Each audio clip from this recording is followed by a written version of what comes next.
been what they've had success with on the first day of Worlds as well, but them adapting their style is not something I'm against. And speaking of adapting their style, if this Irelia does come through on the side of Beyond Gaming, that would mean that they are focusing their attention elsewhere on the map. I love this Irelia. Of course, we did see the Lillia flex from Beyond against C9. Didn't work out too well for them in the end, but here, Lillia very likely to go into the jungle. Irelia likely to go up to Liang in the top lane. He is consistently that sort of damage threat in the top lane for BYG in the PCS, and the question is, can he put this team on his back once again? Galatasaray, though, they found another jungler that is strong, that is AD, that can assassinate, and that is the Talon here for Mojito. Yeah, so far Mojito as a jungler has won 2 games here at Worlds. 1 game was on Kennen, the other game was on the Talon, and I think it's a great champion for a guy like Mojito in the past that was more like a guy that outperformed the enemy jungler in terms of experience and in terms of gold by stealing away the camps. But with a pick like Talon,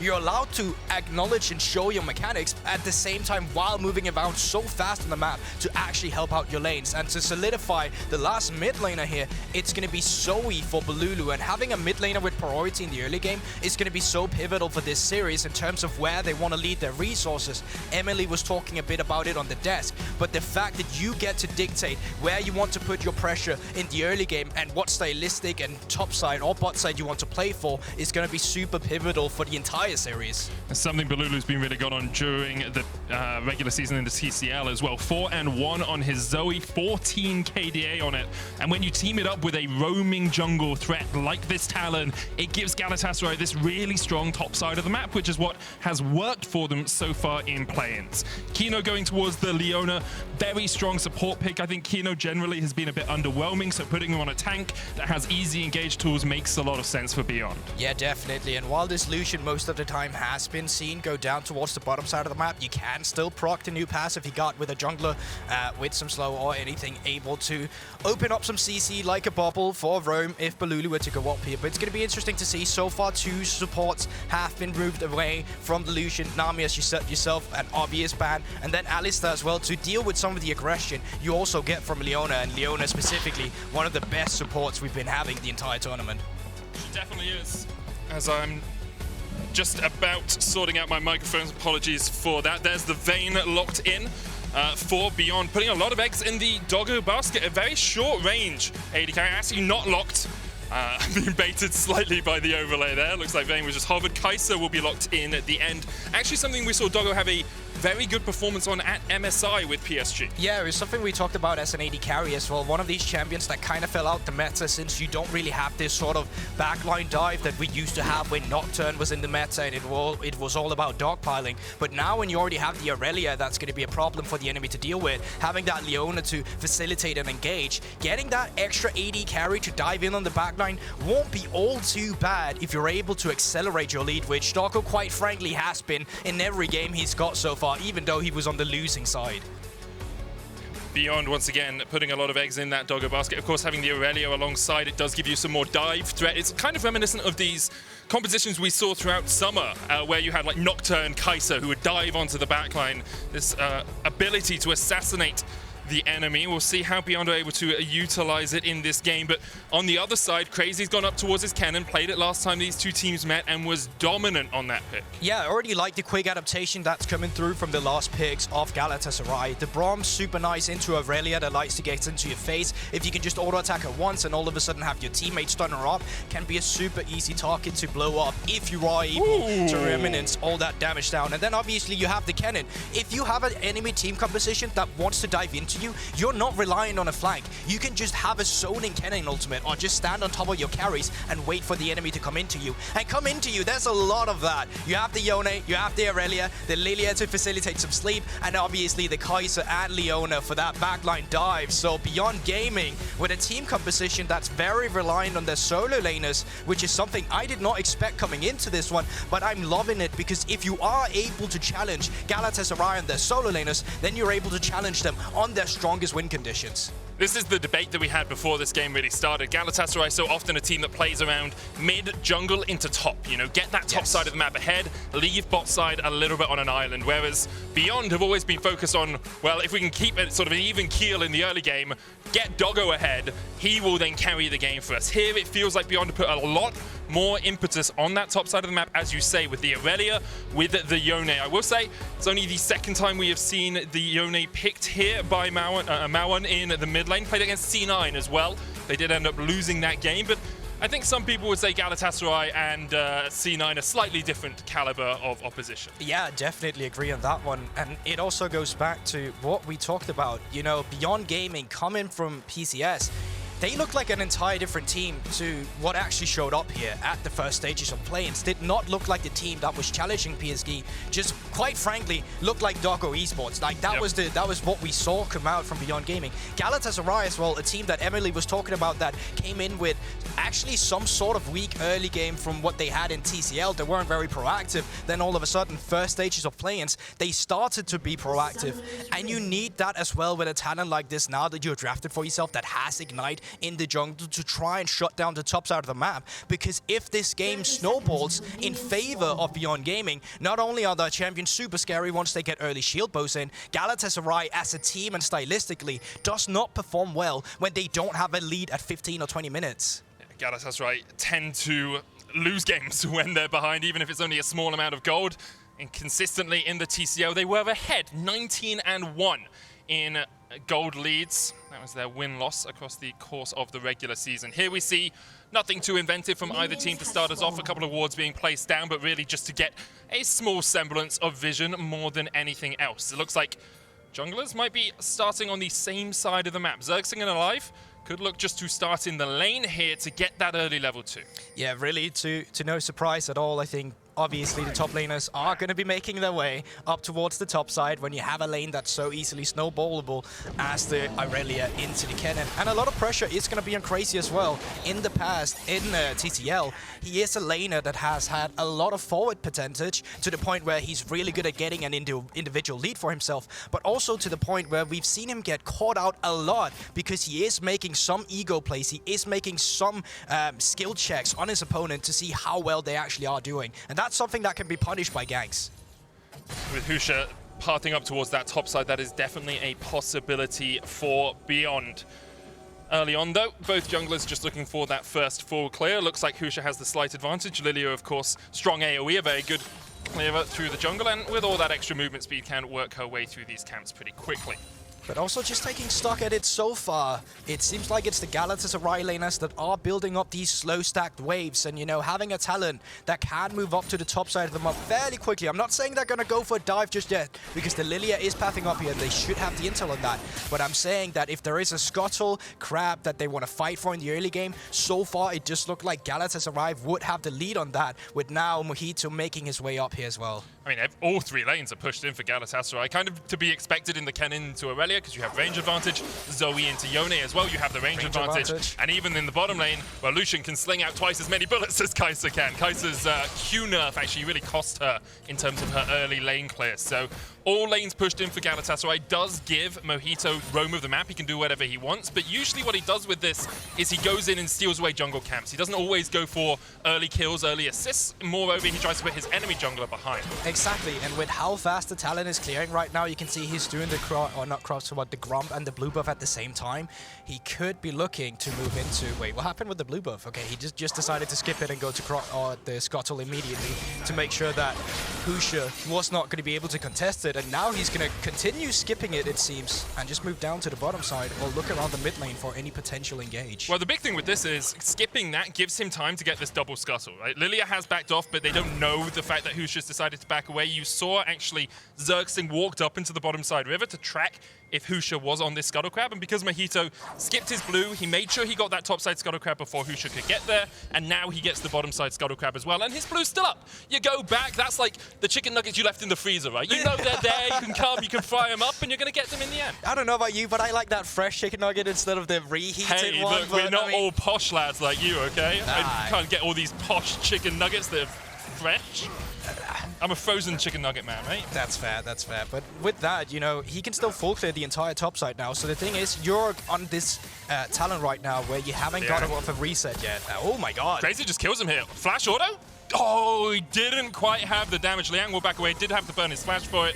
Crazy decided not to expend the flash of his own, but because of that wave state, he can just back away, and that's going to, I believe, push back in towards him. But this is the Crazy we know from the TCL as well. You spot the Lillia down towards the bottom side of the map, and all of a sudden he just wants to excel that pressure that he has in this lane. He still has the TP, and he is going to respond to Liang. But yeah, he could have flashed for that on the tower. Didn't feel like risking it, but that potentially could have been the first spot. But moving on to the two junglers with the point now, Mojito, because he haven't backed, he's actually at a deficit. So if any skirmishes were to arise around these jungler, if they have the intel that Mojito did in fact not do his blue buff yet, then you can actually skirmish around it with. You can see Maoan now, he's building up a mid lane that can be stacked in. You can have the Lillia now move on towards the blue buff, and you have Liang that just pushed in topside a little bit to back you up if you want to invade on the blue buff. We'll see if Husha decides that's where he wants to put his focus, instead going up towards the Krugs. And we kind of got a little bit of a flashback to Crazy on day one there when they played against Beyond. Now, he did get a lot of attention from Mojito and Bolulu in the early game, but it was against PK that Crazy really developed a lead for Galatasaray, and it's why we were actually so happy to see them succeed on the first couple of days, was because they were utilizing the fact that they had this strong top laner. Exactly, because for a lot of analysts, when they came into Galatasaray, they thought they were going to be one of the weaker teams, because the entire meta of League of Legends for so long has been, if you're not proactive, you're just going to get outrun and outstomped by your opponent. But what Galatasaray did is that they actually came in with this adaptation. And now I wonder, with top lane being stacked up here, with Mojito finally making his way up there, are they going to go for some accelerated play soon to try and invade some camp respawners, or are they just going to keep it slow? Because remember, Medic, this has been the Galatasaray style for so long as well. Yes, they can be proactive, but they're also feeling insanely comfortable by just taking it extremely slow. Yeah, look at how many pings are going down on Mojito right now. They know that he's in that area of the map. He's going to jump across the ward, has the Oracle sticking away. Husha waiting in the wings, not yet level 6. Liang dives forward. There's a slicing mouse from TP coming in as the Shadow Assault is being used, and Liang is dead before anyone can respond. Maoan with the TP coming in, Swell Seed used. There's the Tempered Fate, and we'll be able to get a kill off the back of it. And that fate sealed there from Maoan, was able to get a counter kill, but Beyond Gaming having to burn the TPs to get into that fight. Yeah, and all in all, that's really not bad for Mojito. The fact that he dies there on the top side is super nice, because if you take a look at the minimap, you can see all his bot side camps, they are respawning right now. You burned the TP for Maoan as well, so you can continue with this sort of play. Get Bolulu to get priority in the mid lane and move up. And this setup really is super nicely done. It's this stacked wave that we talked about with Crazy that he's been able to build up. The fact that Mojito can just come in for the dive immediately with no flash on the Irelia, super nice. Bolulu does get here a little bit later, but he doesn't have to expend a TP. And he gets to take away Husha's flash as well. So all in all, from a summoner spell perspective, super nicely done by Galatasaray. There's still 1,000 gold lead here as they look for Maoan in the mid lane. Doesn't have the TP, of course, because he used it earlier. So Mojito, whatever chip damage you can get down here is strong, because there's a big wave pushing in. Maoan now has to decide, do I defend this underneath the tower, or do I respect the fact that Talon could be in range? He's going to go for the defense, unbinds his soul, then rebinds it as he goes back. And for the moment, Bolulu will just look to chip away with these minions on the turret. 1,000 gold lead. It's gone down to about 700 or so now for Galatasaray, but they are still in the advantage in this game. Yeah, but you get some breathing room now. You need to clear the bot side of the map right now. You can see Husha clearing out his blue buff, while Mojito is clearing down his bot side as well. But Rift Hell has been spawned on the map now, and with the crazy amount of strength that Galatasaray has been able to utilize on the top side of the map, it would not surprise me to see them continue with this pressure up here to see how fast they could extend this gold lead by getting the first Rift Herald in a bit. Then you can see how tough it is for Beyond Gaming. They basically have priority in no lanes whatsoever. Gold leads across the map as well, 600 ahead for Crazy in the top lane. Only lane that is leading for Beyond is that mid lane. The assist coming over onto Maoan means he's about 200 gold ahead of Bolulu, but Bolulu still has both those summoners, has the unsealed spellbook as well if he wants to switch towards a teleport at some point. This cannon will be caught by Bolulu, so there's no Omega Lols in Twitch chat right now. He gets the cannon, gets all the minions underneath the tower as well, and his Twitch chat reputation lives to fight another day. No flash on Liang just yet, remember that, and Crazy has ultimate. Flawless Duet coming out, there's a slicing mouse for the stun. The Flawless Duet second proc will be way too late. Mojito pours himself a drink in the top lane. He's setting up a camp. And that's why I've been talking about Talon for Mojito specifically. He has been such a nice champion paired up with him. He gets to still have this extra CS advantage or get this extra kill pressure on the enemy jungler if he wants to do that. But you also have easy accessible ganks because you have so much mobility. You do see a nice little trade there from Maoan in the mid lane. It's a cool interaction between the Soul Unbound and Zoe Sleep. As you travel back with your soul, you can cancel the sleep, so Maoan there eats the bubble. It's like, okay, well, I'll just go back to my soul and I will be fine. And they look for the trade, stolen away. There's the Swell Seed going out as well with the lilting lullaby. And Mojito has his camp stolen and his life taken away. Even then, going for that Rift Owl could be a bit greedy just because of the fact that the death timers are so low. Liang would be able to make it back into the fight. They did not have ultimate on Mojito or Crazy either, so if you ended up in a fight, well, you would just lose it regardless. But the fact that Husha gets in there, finally gets Rift Owl for himself, and all in all, 2 kills. This is great if you're Beyond fan, because Husha has been one of the critical points of Beyond Gaming in the past, but haven't been able to accelerate his leads in play-in so far. And you can see looking across the map, early. It's very early Guldborg, as you say, for Mojito. Husha deciding to go for the Predator plated steel caps first, so otherwise I think Husha would be at the same sort of point in terms of itemization. But the worry was for Beyond that Galatasaray, with these early kills in top lane, would be able to continue to snowball the game away from them. And now you've given away the Rift Herald.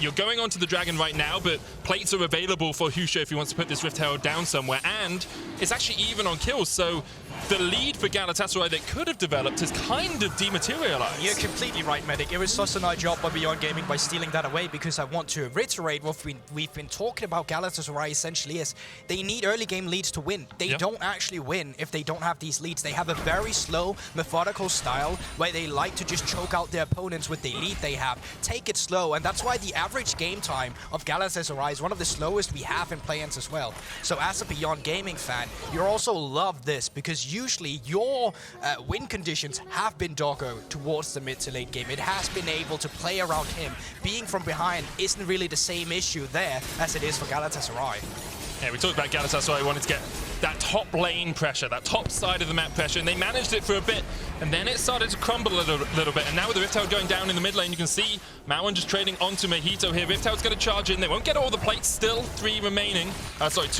on that mid lane tower. But for Beyond, this is a very nice state of affairs. Gold now even, and although Doggo has been put behind a little bit, he's about 200 gold behind in the bottom lane, he can still be really strong as the game goes on. There's actually a fight going on in the top lane. It's crazy, just solo kills Liang. Okay, Liang, I mean, I guess he didn't get any of the kills from the fights that happened earlier, so he's a lot weaker than he thinks. Yeah, not only that, I was about to say that Beyond Gaming had actually done a really good job at keeping some defensive vision for Liang up towards the top side of the map. You can see there's 2 pink wards in the river, so if Bolulu were to roam, well, then they would have the intel. But, I mean, that just doesn't matter when Liang gets solo killed by Crazy. Husha's going to try and defend here, but the stun comes out, and Husha, pops the stopwatch, just survives for the moment, flashes away, the ignite is ticking, ticking, ticking, ticking, ticking, and he will manage to get out of that one. Stopwatch, once again, saving someone's life. Yeah, tick-tock on the clock, not enough just yet, but in the mid lane, the supports were roaming up from Kino as well. Finally, some pressure we see from the Beyond Gaming support. He's been one of a bit underwhelming, really, for me in this tournament as well at the same time, because in PCS, he was so pivotal in getting the top side ahead where they would be able to leave Doggo by themselves. This time around, so far in play-ins, it just seems like that haven't been the case, and a lot of supports have been out-roamed. But speaking of bot lane, I like that cleanse here. He can just cleanse that one out. Kino's going to get turned back on. The Solar Flare only gets the slow as they turn back onto Kino here, and with Glacial Fissure, he's going to have to try and flash away. 150 HP on him. Flash forward, exhaust, stun once again. They try and root up alive, but the Unbreakable from Zergsting keeps Doggo at bay. Killer instinct, one more auto is enough. Husha coming in from the side as well as the concussive blows will proc onto Doggo. Mojito's here to join the fray. Lilting Lullaby available for Husha. He will put alive to sleep and then make him not alive anymore. Mojito a little bit too late for the play. Yeah, not only that, alive feeling a bit too confident, dashing forward in that exchange, and Doggo once again, despite his support going down, feeling so confident and continuing with the 1v2 before Husha finally shows up. So Beyond Gaming, although they are taking blows, they are not out just yet. I did see as well Crazy dying during that play. I think Maoan perhaps roamed up towards the top side of the map because he's now got a kill on the board alongside 2 assists, and Liang, because of that, was able to get a couple more plates in the top lane. We'll have another look at it. I'm pretty sure this isn't a pure 1v1, but it might be. I mean, there is teleport in the mid lane, but it does look like a 1v1 from this point of view, Medic. I mean, okay, so... here he comes. Bolulu ends up joining the fight, Bubble gets missed, and then as soon as Maoan is here, Crazy is caught off guard, it seems. Yeah. Burns his flash to get away. Fight off towards the top side now as Maoan will TP back in, but being able to shut down Crazy a little bit is very good for this Yone. You can see he's already got Immortal Shield Bow and the Executioner's calling. Maoan, not usually a focus for Beyond. I mean, you could say that about any player on their team apart from Doggo. He's usually the one getting all the gold, but here, he's in a pretty good position coming into this mid-game. I completely agree with you, and you know, we've been talking a lot about Galatasaray solo laners in the beginning of this game, but now reaching this 15-minute mark and we take stat at where they really are. Maoan now finally showing up. I think he was one of the biggest weaknesses in play-ins just because it never really felt like there was any pressure. This time around, he is actually outperforming. No flash on Crazy. No Loathing Lullaby for Husha. There's a Slicing Maelstrom coming out. Bolulu's going to keep Maoan at bay. And it will be all for naught in the top lane. Just like this, they keep the pressure going here. I still like it for Galatasaray. Bolulu, he's willing to give up CS to move up here. He's willing to continue to see if they can get some picks on this weaker top lane with the CC of Crazy. But with Rift Herald spawning in just a moment, there could be more skirmishes to arise. They're looking for Alive, no flash, no cleanse, no way out of this one. Solar Flare finds his mark and Kino will take the kill. Zergsting next on the menu as Maoan will join the fray. Want to give this one over to Doggo if you can. Doggo takes it 2-0-2 now on the Kaisa. And just like that, this game feels very Beyond Gaming favorite. We were talking about how pivotal the early game was from both teams here, but Beyond, one of these teams that would be willing to outperform them in team fights later just because you have Doggo. And speaking of the man, 2-0-2 right now, Kraken Slayer in hand, and it looks like they're finally willing to take these 2v2. They're feeling confident. Just like the top side of the map is becoming now. Rift Herald is up and available. You can see on the minimap Medic, Doggo, Kino, they are moving up here to join the fray. It looks like Galatasaray will not fight it at all. A 3,400 gold lead now from Beyond after what was a very explosive start for Galatasaray. They continue to fall deeper and deeper into this hole, and some of these plays look like someone has given them a shovel at times as well. Rift Herald picked up now for Husha. He can use that wherever he wants. They're going to give over the second dragon for this. They know that they don't have any bot side pressure, so Doggo and Kino just went straight to mid. Maoan's now going to catch the bot wave, but Beyond will be very happy with this state of affairs. You can crack top lane tier 1, you can crack mid lane tier 1, and it just opens up the map so much more. Mid lane is already cracked, and that's the big thing, because now you get to push in mid lane. That has a response. You can see Bolulu has to be there and be that response. And now with the priority, they can move Kino up towards the top side and try to fight for this tier 2 with the Rift Herald. And honestly speaking, I think they should just be able to get it. It's a lot of gold that would go over to Beyond if they can. Bolulu there misses the Sleepy Trouble bubble. Tower not quite falling, respecting the fact that Crazy has the Slicing Maelstrom, and in the end it will go down. Bolulu once again poking with the paddle staff from across the wall, but that poke really isn't too much at all for Liang. He shrugs it off like water off a duck's back. 17 minutes into the game. Beyond very much in control of this one, and it only gets better for them as this game goes on, because a player that's been relatively quiet until the last couple of minutes is Doggo, but now he's sitting at Kraken Slayer, he's building up towards his next item, he's in a very strong position to actually start carrying these later game team fights. He definitely is. Doggo so pivotal for this team, and you know, he's that kind of player that doesn't mind waiting around either. He knows when he feels himself in these team fights. We saw it on the Draven yesterday as well. Honestly had a very slow laning phase up until the point where he started having his teammate members suddenly collapse on him, play for him, and that is who Doggy is. Look at that damage percentage, 38.9%. That should, okay, so we were talking about this, and we have seen AD carries have this in singular games, but as a statistic over multiple games, this is absolutely insane. This stat isn't there either, but Doggo also has the highest kill participation on his team, and that is almost never the AD carry that has that on a team. It's just Beyond puts so many resources into this guy, and usually their playstyle is play through him. This game, that hasn't been the case. It's been play through Husha, play through Liang, kind of reacting to the fact that Crazy and Mojito were able to get Galatasaray ahead in the early game, but as we get towards the team fighting portion, Galatasaray very much on the losing end of these trades so far. They're now pushing 4 members strong in the mid lane. Mojito just off towards the side as Beyond try and defend with 3. They don't have the best wave clear as a squad unless they can get up into that minion wave. And with Maoan and Liang on side lanes, you can see Galatasaray are trying to make something happen here in the mid lane. They have time to do this. They're waiting for the lanes to be pushed in, and then they can collect them afterwards. But so far, they are actually not responding. And because of this, Maoan's just able to accelerate that pressure down in the bot side that you were talking about. And it's going to continue like this. Either, as Galatasaray, you have to be willing to commit to a play on one of these side lane, catch one guy out when he's weak, or else you have to commit to some of these fights. And you don't want to do that at the tier 1 at the mid lane, which is almost 100% going to favor Beyond Gaming. So for Galatasaray, you can see they are feeling a bit desperate to find this fight, but we have Drake at 2 minutes. They already have 2 for themselves, and this needs to be one of these team fights that they need to accelerate this pressure. They have the tools, they have the Kennen, they have the Talon, and they have the Braum. It really feels like that's the one saving grace, right? You have these 2 dragons, you can make sure that Beyond fight you for the 3rd, and then you have a strong composition to at least assassinate one player on the enemy team. The issue is, it's not just one threat on the enemy team. And alongside that, even if you say, we want to kill Doggo, he has Killer Instinct, he has Cleanse, he has Flash, he has not only shields, but also repositioning tools when the fight breaks out. And that's also one of the things I love about Beyond Gaming in this draft, is that Doggo is no longer just your only concern. Maoan, for the first time, I feel like in this tournament, is a real threat. Husha on the Lillia, 3-0. 2 items, building towards the 3rd. He's going to be so easy accessible in setting up the plays, really, when people come diving into you. And then I love the adaptation by Kino of grabbing an exhaust, because he knows that the backline threat of a Kennen or the Talon is going to be nullified by this, and that's super important once we get to the team fight stages. Beyond very comfortable in this position in the game, following in the footsteps of PSG, who made it to the group stage last year through the play-ins. I think a lot of people will look at Beyond and wonder about their group, like their play-in group performance. A little bit disappointing for a PCS team, but it's hard when you're in the shadow of PSG, because PSG are so consistently a step above everyone else in this region. I think people over-expected from Beyond as they look for a fight in the mid lane. Solar Flare coming out, Alive's able to dodge away. TP's now used by both teams. There's a flank here for Beyond, but already Kino's dead, and the slicing Maelstrom will rip them asunder! Vanguard's Edge does nothing. Liang immediately exhausted. Maoan trying to trade in here, but he will be shut down by Mojito.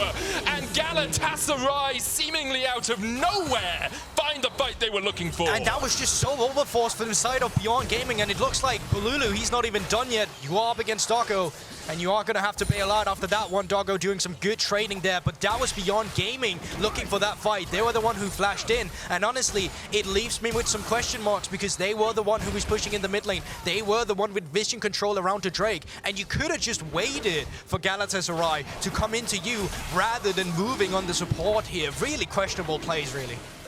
Just a call that shouldn't have been made there by Beyond, and Galatasaray very happy to take everything that Beyond have given them here. You can see, as you say, it's TP into Kino Flash Solar Flare. It's super interesting because the TPs are not coordinated either. Solo laners are TPing at different times, so as soon as Liang finally joins the fight, it's already over. He flashes in to make the Irelia highlight play, but you're not getting anything out of it, and now they've started up Baron. Doggo having to cleanse. The 3rd dragon was secured here for Galatasaray. That means Ocean Soul, 4.5 minutes away for them.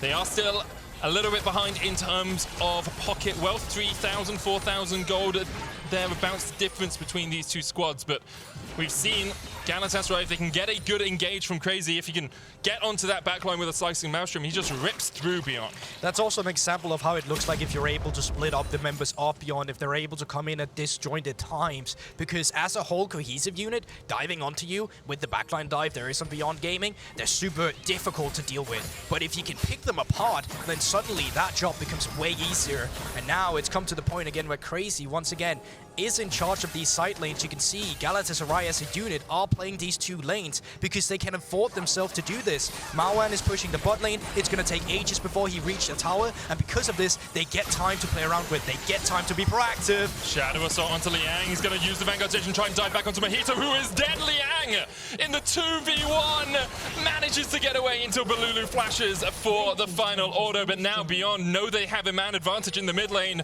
They know there were 3 players from Galatasaray Galatasaray on the top side of the map, and they've been outmoved here. This is a tier 2 falling in the mid lane. Beyond can now back away and get vision around the Baron as well. Yeah, completely right, Medic. They used the extra time where they saw so many members of Galatasaray. They overreached. It's fine to go for the first turret, but once you leave yourself up towards the tier 2 turret, it gives Beyond Gaming so much more time to capitalize on the bottom side, and now they are waiting around. Alive still has cleanse and flashes. Going to use the flash to try and get away. Zergsting trading in with the Glacial Fissure. Fate won't be able to find its mark, and Maoan walks away. For the moment, though, Beyond just looking to get those summoners out of Alive. They know there's 2.5 minutes on the Ocean Soul, and if you can make Alive burn his flash, it's a great move. We see the Swirl Seed go for a little bit of a split there. Husha isn't going to win any awards for his bowling today. Yeah, the fate not quite sealed just yet, and as you talk about with the summoner spells, Medic, they are soon to be up as well. Crazy potentially would have it up for the next strike, but the same can be said for the rest of Beyond. And here we see it again. Going for the first pressure you get of pushing the tier 1 turret, it's completely fine.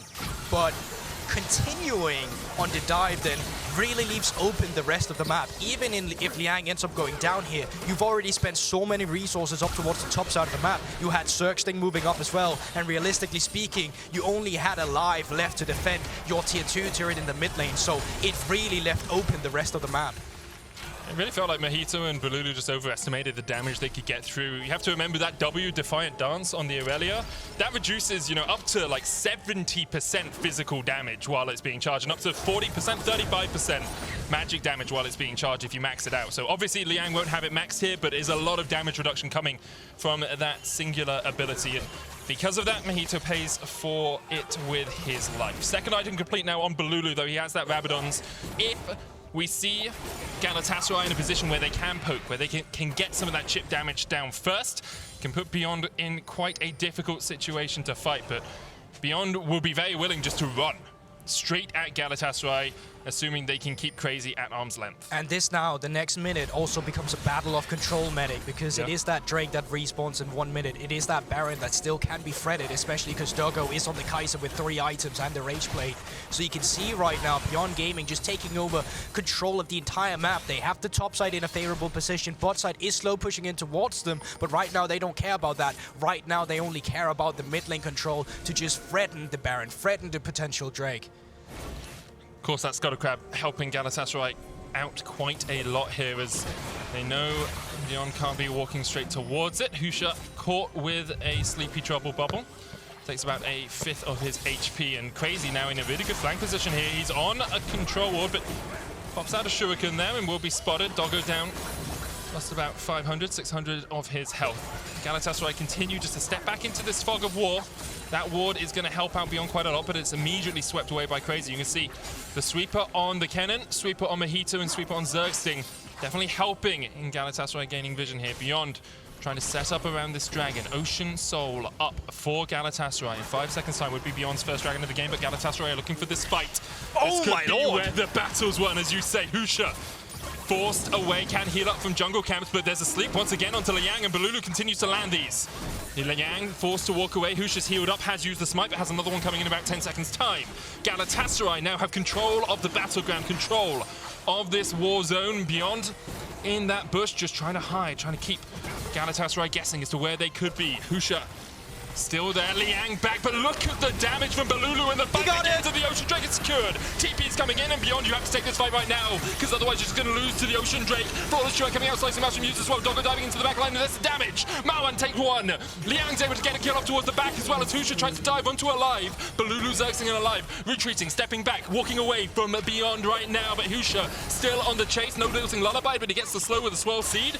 Kino doesn't have flash. He will go in for it. There's a Flawless Strike, but there's stopwatch from Bolulu will keep him alive. He manages to get a 1-for-1. Alive and Zergsting now backing away. Will they try and contest at this Baron? They're going to go for it. There's still 20 seconds on towards the solo laners of Crazy here. He does have that teleport with this Baron. It is going down fast. It is Doggo, so they need to neutralize him. Cleanse have been issued.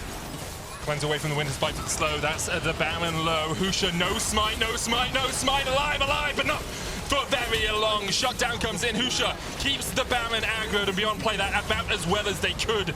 They take the Baron and they take down Alive and Zergsting. And what a crazy turn of events really throughout the course of the first straight fight that we get. It's such a split-up fight, and all in all, it really just comes down to the fact that Mojito, he's able to get in here untouched. Very early smite came out from Mojito, and once the fight breaks out, they're so split, and they're just getting collapsed up from multiple ends. You have 3 members to the right, 1 from the downside, and 1 from the north side. So after this, super easy for this chase down potential. You get in the swirl seed, you get from Kino's flash to get Bolulu, and then afterwards turn on the Baron. Good flash Zenith Blade there to make sure they can catch out Bolulu. And he's about to go to sleep, but Kino able to find its mark, and then the Baron fight afterwards. Good thing for that, of course, is it means Beyond can once again look to this 1-3-1 if they want it. We saw it for a brief window earlier on with Maoan and Liang in side lanes. Liang doesn't have teleport though, so has to be very aware of the fact that he couldn't join a fight if it did begin. But now it also leaves that priority open here for Crazy with his own TP if they are splitting it up with some flank wards. So while the Baron buff is issued by Beyond here and the Baron power play has been active, then there is still the potential of you getting collapsed if you open up the map too much. So you always have to be ready. And that's why you can see right now the only member they're feeling comfortable split pushing with, it is Maoan, because he is the only one with that teleport active. Steps forward into the Galatasaray jungle. Galatasaray on the back foot, 6,400 gold behind, but they do have that Ocean Soul. And we saw how much healing it can do just in the last fight alone. 3 minutes on the Elder. Feels like once again we will see a war at that Dragon Pit.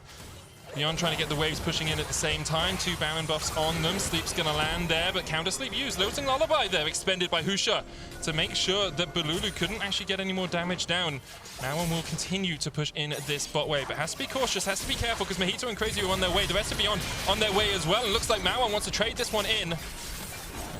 Doesn't get much more than a bit of chip damage on that tower. Yeah, but he's doing a good job at just accelerating the push in by himself while you have multiple members moving back and forth here. So they're trying to get control of the jungle, but you always have to be wary of that one guy. Bolulu with the bubbles and the paddle stars. He's just saving grace for Galatasaray right now. Oh, in his 3rd time representing Turkey at an international competition, Bolulu continues to show just why he has been at the top of this region so many times before. That time with 3 different teams as well. It was on super impressive. Fenerbahce, Supermassive, and now on Galatasaray. It was actually part of the Supermassive team that took down Mad Lions in this very match last year. Be looking to make it one step further. Last time they were knocked out in the 2nd round of playoffs in the play-in stage. This time, of course, Bolulu will be looking to pilot this squad to the group stage. Yeah, hopefully it doesn't go as last time, win this match and then get knocked out before you have your groups coming in. Yep. But this will for sure go down to a Baron fight or an Elder Drake. That's going to be spawning in 2 minutes. No team is willing to pull that trigger and just go for the backline dive just yet. And therefore, once again, controls become pivotal for Beyond Gaming. It's setting yourself up for success. It's setting yourself up for that team fight. Make sure Crazy can't come in from a flank and collapse on them, as you saw around the Drake pit earlier for Galatasaray. Finding these bubbles with Bolulu, having Mojito to dogpile onto them and go invisible and just make his way out. Pivotal for you as well. So there are win conditions for both teams right now, but in terms of ease of execution, make no mistakes, Beyond Gaming, they are in control. You can see that they're the ones pushing these waves in. It's Galatasaray catching them predominantly towards where their own tier 2s would usually stand. All the waves in a little bit of a tricky position because Galatasaray don't really have the vision here either. You can see they're stepping in, they're clearing out control wards, but you have to do this as a multi-man squad. You can't just go by yourself. Be like, okay, I'll clear out bot wave, I'll push in, I'll get control wards for myself. No, you need a couple of people there because if Beyond were just waiting in a bush, you'd have no knowledge of it. 50 seconds though on the Elder now. Beyond will do exactly the same, but in the opposite direction. They step in as a 4-man. Liang with the TP can join this fight if he needs. Kino's going to Hex Flash across the wall, and you can see Galatasaray. That one ward in the Dragon Pit may be their savior, and it may be Beyond's undoing. But they do still have pink wards ready to be deployed for Kino here. They can still clear out the pit. There's no need to do it just yet. You can't just wait till it respawns. All you need to take control of right now is this red side jungle. Make sure that the ground that Galatasaray has to cover before entering, it's so big. But oh my god. And that is your saving grace once again. That is what you're counting on as a Galatasaray fan. Finding that paddle star, finding these bottles before the fight break out. That is what you're looking for. Bolulu just so strong at this point. Void Staff, Ludens, Rabadons, topping the charts in terms of damage, I am sure. Beyond, though, do have a lot of lifesteal, a lot of health regeneration on their side, even if they haven't been able to pick up any of those Ocean Drakes. And they will start the Baron. They spot Zergsting. They do not know that Mojito is here. They put a couple of wards in the back of the pit, and Bolulu's going to continue to put the paddle stars out. Didn't jump across the wall. Here goes Mojito. Shadow Assault in. Glacial Fissure used as well. The Dragon resets. They got it! Oh, Bolulu! You absolute madman! I can't believe Bolulu secures it for his team. Elder now on Galatasaray, and take a bow, Bolulu. And that is so pivotal because 20 seconds, Medic. Then you have the Baron respawning. Yes, you're missing your jungler, but in those 40 seconds, he's going to be joining you. He's going to be coring the rift to make it up here as soon as possible. And all of a sudden, this game has swung once again. You have the Ocean Soul. You have the Elder Drake. And now you just need the Baron buff to try and put the finishing touches onto this game. So I wonder, Beyond, are you feeling you should just start it up before Mojito can join the fight? And I think that is going to be the call. Gonna kick it off, 11,000 HP on that Baron. Zergsting's gonna face check into Kino. They don't have vision on this. Well, Seed goes wide. That Baron's gone before they can even get there. Solar Flare coming out as well. And perhaps Beyond will look to take this fight. Bait sealed into the sleep, into Doggo diving onto the backline. Bolulu flushes away. Doggo goes godlike. Crazy retreating from this as well. And Galatasaray will just want to save every man they can. Zergsting trying to trade onto Kino here. A couple of auto attacks would have been enough with that Elder buff. Ticking. Kino will manage to survive. Doggo almost eats a paddle star. Crazy goes in. Slicing Maelstrom. This is a perfect decision here from Galatasaray because they know they can get Doggo caught out. Shadow Assault across the wall, and there's the shutdown. Now the AD carry's dead. Mojito still diving forward. Oh! Give this man a gold medal, TCL, because he's putting you on his back this game. Bolulu slept on the backline with the looting lullaby. It's a double sleep coming out, but Crazy can just put the damage down by himself. Kino's down, shut down. In the end, Liang's going to try and dive back in, but Bolulu, the paddling, he's just slapping them around right now. Liang goes to sleep. The stopwatch is popped. The GA goes down. And Bolulu, he is not done. In the heat of controversy, he doesn't miss. In the heat of battle, he doesn't miss. And Bolulu for Galatasaray is the man of the hour, keeping them alive. He stole the Elder Drake. He keeps finding these paddle stars for them in these fights. And together with Crazy, the solo laners once again are keeping their hopes alive of taking the first game in this best of 5 series. It's the poke coming out from this Zoe that just constantly changes this landscape of fights in favor of Galatasaray. They are 5,000 gold behind. They've been 5,000 gold behind for the longest time, and I just want to draw your attention back to that decision to dive on Doggo, because that's what really changed this fight around. Yeah, but I actually feel like this Baron call in the beginning from Beyond is so good because the death timers get so skewed. You have Mojito that's first respawning now. Now you have to wait for Liang. That takes another 50 seconds, and because of this, you would have to wait for so long with fighting the Elder Drake. So as Beyond right now, I think you're overreaching a little bit. You got the Baron, you got 2 kills, and once you get split up in the enemy jungle, you allow Crazy to collapse on you. Remember, these champions are so mobile. Bolulu, he's stealing away the flash. Mojito's a Talon that parkours all over the entire map. And because of the Ocean Soul, they also get to take these fights so extended. They win out on the War of Nutrition. And once again, Bolulu, you just have to complement his prowess in these skirmishes. I would also say a fed Zoe with Elder is flipping broken, man. It's like, how much long-range damage do you need right now? Zonya's complete for Bolulu as well, so he's even more slippery, even trickier to kill. And once again, Guldborg, it feels like we're going to get to the point where it's another Drake or another Baron. Like, this game is likely just going to stall out until either another Elder or another Baron fight. It's becoming no man's war here. You're ducking out your trenches with the war, fog of war you are creating for yourself here. The vision pockets, that's going to be so crucial because, once again, as Beyond, you're still very much in this game. Yes, the enemy has that Ocean Soul, but you have that gold lead. If you're able to pile down on a member and execute then immediately, turning onto an objective, then it's looking really good for you. But once again, Galatasaray's Bolulu, he is that thorn in your side. He is that one poking you out while you're looking for this vision. To take it back to the last Elder Drake medic, you talked about that singular ward that I was like, you know what, nah, they're gonna clear it. But they didn't. And because of this control, Galatasaray was able to come in with Mojito, with Bolulu, and steal it away. So going into these next objectives, going into these next couple of minutes, you want to see Beyond Gaming not make the same mistakes.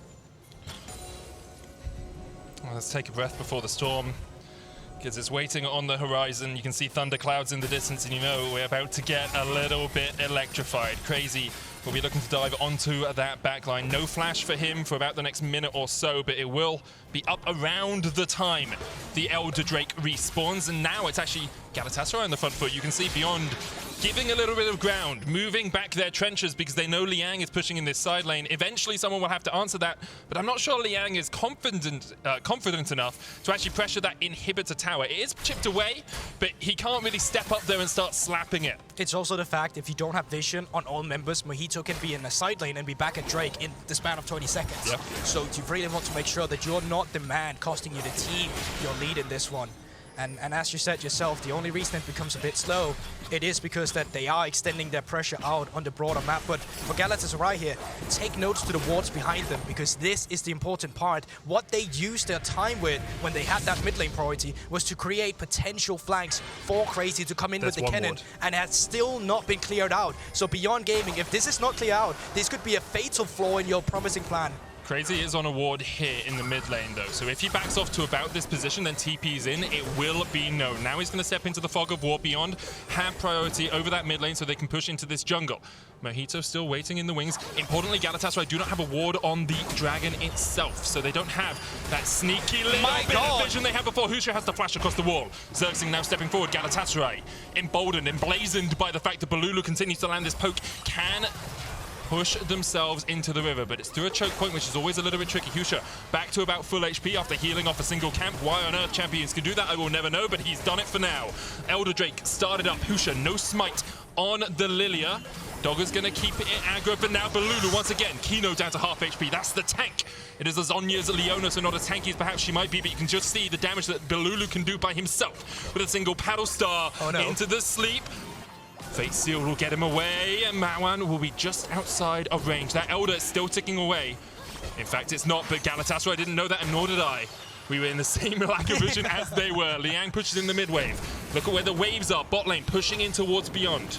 Pushing in towards Galatasaray. It's becoming so tense, and at this point, Galatasaray, they've opted up to just threat them forward, but at this point, they're just backing off completely. It looks like they want to be the one who's turning onto them. They want to be the one forcing the fight, but Kino, he's alone in the front line now. Husha, smite, no flash. They do see the Elder, 6,000 HP on it. Husha with the swell seed, the live dodges away.